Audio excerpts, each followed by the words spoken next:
હું તમને સરથાણા પોલીસ સ્ટેશનની વાત કરું. સાંજે અમે લોકોનું કામ છે કે સૌથી વધારે નશાની હાલતમાં હોય એમના કેસ કરવા. એટલે અમે અમારા ટાર્ગેટ ઉપર નીકળતા હોય છે કે આટલા કેસ આજે કરવાના છે.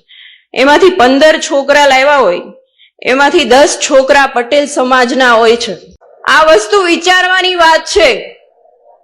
મને જોઈને બહુ દુઃખ થાય છે કે અને પછી તમે હાથ જોડો છો આવીને કે સાહેબ તમે તો પટેલ છો, તમે તો સમજો.